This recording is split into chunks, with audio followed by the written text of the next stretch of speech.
Wow.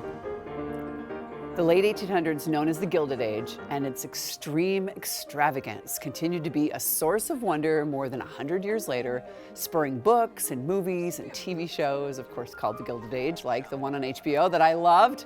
And the era is particularly interesting to foodies while you might be cooking for a dinner of party for 20 or maybe just a couple people coming over and you want to make it fancy. This is such a fun cookbook that is just hitting the shelves. We have Becky Diamond here and it's called The Gilded Age Cookbook, Recipes and Stories from America's Golden Era from 1868 to 1900. It's so nice to meet you. Nice to meet you too. Thanks for coming to Minnesota. I know you're from me. Pennsylvania, you mentioned, right? Yeah. And the book just is hot off the presses. I saw a big article in the Star Tribune, so congratulations. Thank you. Thanks so much. I was a huge fan of the show as well. My sister told me to watch it. My mom and my sister watched it. I know that obviously you were as well, and you said you were really good, or you were fans with Julian Fellowes and everything that he did. Absolutely. And so it just brought it right into the Gilded Age. Why did you want to do a cookbook about the food and the flowers and the events that happened? Well, I've been writing about food for about 15 years now, and my first two books focused on that 19th century time frame, and I really just became engrossed in the era. I just loved everything about it and was reconstructing the recipes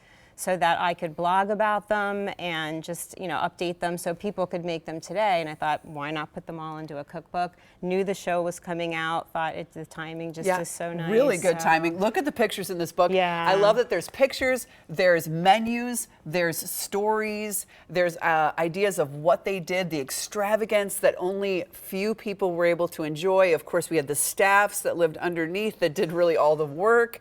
And then the recipes were so magnificent. I mean, my goodness, so this is just such a good idea. What are you making for us today? So this is, there's two tea sandwiches. So I have a tea party theme going on here, which is one of the different segments that I focus on in the cookbook. And the one sandwich here is a cheese sandwich. And so for a tea party, believe it or not, the food was actually pretty simple most of the time, but they did have some of these little sandwiches that went above the bread and butter theme, because that was kind of what they started out. But there were men sometimes that would attend these tea parties, and they wanted a little bit more substantial of a sandwich. So it's like a late afternoon time period here. Exactly. We've got the tea going on. Exactly. Yes, we did. We called you in. I want more sandwich. And look at all the shortbread. And I Oh, didn't my make, goodness. some of them would be like potted rabbit or anchovy, so I didn't bring that today, luckily. Thank you kindly. This is a gorgonzola cheese, and it's just with some butter. You want to leave it out to soften it because it can be, when you mix it together, it can be kind of hard. So. It could be such a fun theme party to have. I mean, if people are into the food and the foodie scene and they watch the show, I learned so much from the show. I mean, I had to look and, stop and, Google a few things and look at the history because some of it just surprised the heck out of me. But you also have a curry spread there, yeah? Yep, and this is the other one. So the curry spread is they're just called curry sandwiches, and it's just egg yolk though, instead of egg yolk and curry. Yeah, and curry and some Worcestershire sauce, vinegar, and butter too. Which It feels like we should everything's have better big, with butter. We should have big hats on. We should have big, corsets on, or small corsets on, large Right. skirts Trains. on. You should have like 14 layers to your suit. And Right. I left Be my a part bow of tie this. at home. Well, that's what I always joke, that the women, who attended these events, I don't know how much they really were actually eating because they were so tightly That's corseted true, into too. their dresses, and they were all socializing. It was all about socializing and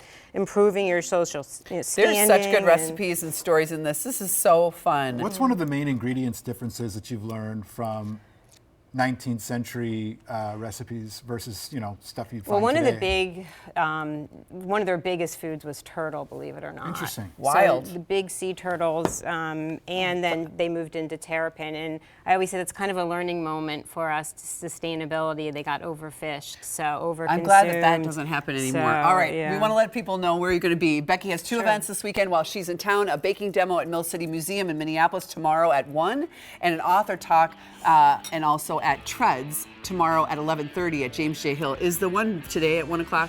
Yes. No, okay, that's today. That's Yeah, what I thought. that's All right, next we'll be week, right back. everybody.